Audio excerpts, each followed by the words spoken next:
السلام عليكم ورحمة الله وبركاته. ازيكم عاملين ايه؟ يا رب تكونوا في احسن حال.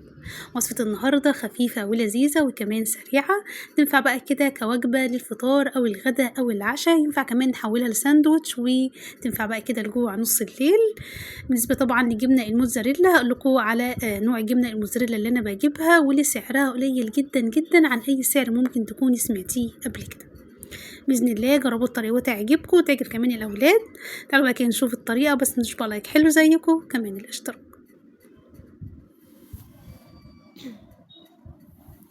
اول حاجه بقى معايا كده نص كيلو من البطاطس المهروسه، معلقه صغيره من الملح، نص معلقه صغيره من الكمون، وكمان ربع معلقه صغيره من الثوم البودره.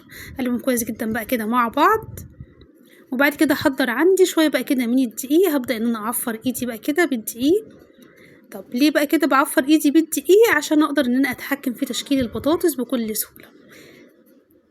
طب بعد كده احضر بقى كده شويه من الجبنه الموتزاريلا. عايزه اقول لكم ان الشويه دول كده ب20 جنيه، دي موتزاريلا الحمد، انا بجيبها من سلكه. بعد كده هبدا بقى احشي كده البطاطس عندي. عايزه بقى تشكليها بقى على شكل دواير او على شكل صوابع، ممكن كمان على اللي هو الشكل المربع، فبتبقى برضو لطيفه جدا.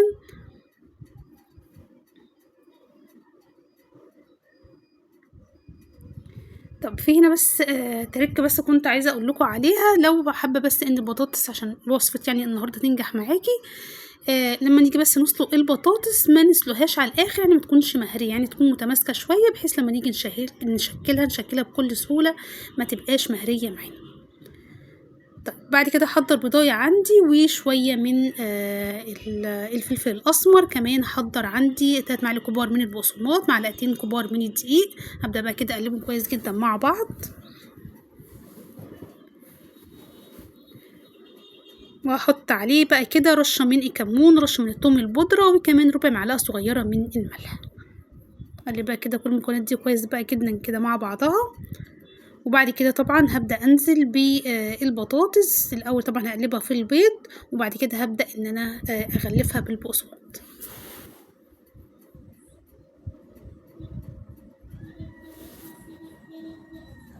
اهم حاجه بس لما اجي اغلفها بالبقسماط يعني اضغط عليها طبعا بشويش. يعني هنا انا مسرعه الفيديو لما يعني لما طبعا باجي ان انا يعني هنا بصوا انا هنا كده مسرعه الفيديو، بس طبعا لما باجي اضغط عليها بضغط عليها طبعا واحده واحده بحيث ما تتهريش معي.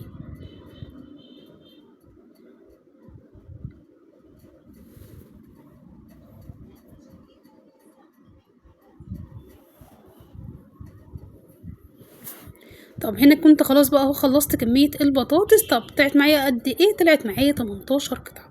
بعد كده بنزل بيها على زيت على نار متوسطه، يعني مبتاخدش وقت كتير، يعني نص دقيقه على الوش الاولاني، نص دقيقه على الوش التاني، وبتلاقوها بقى احمرت معاكم وبتطلع معاكم احلى بطاطس بالشكل ده. بصوا عايزه اقول لكم ان الجبنه اللي هي الحمد دي بصوا بمنطقه حلوه جدا جدا. طب زي ما قلت لكم بقى تنفع كوجبه للفطار او الغداء او العشاء، تنفع كمان كساندوتش لجوع نص الليل. هتبقى لذيذه جدا جدا واولادك هيحبوها جدا جدا، وكمان هيطلبوها منك على طول. ممكن كمان تعملوها جنب مكرونه، بتبقى لذيذه جدا جدا. اتمنى طبعا ان فيديو النهارده يكون عجبكم، ولو عجبكم الفيديو ما تنسوش بقى لايك حلو زيكم، وكمان اشتراك ومشاركه عشان الكل يستفاد. بحبكم في الله، السلام عليكم ورحمه الله.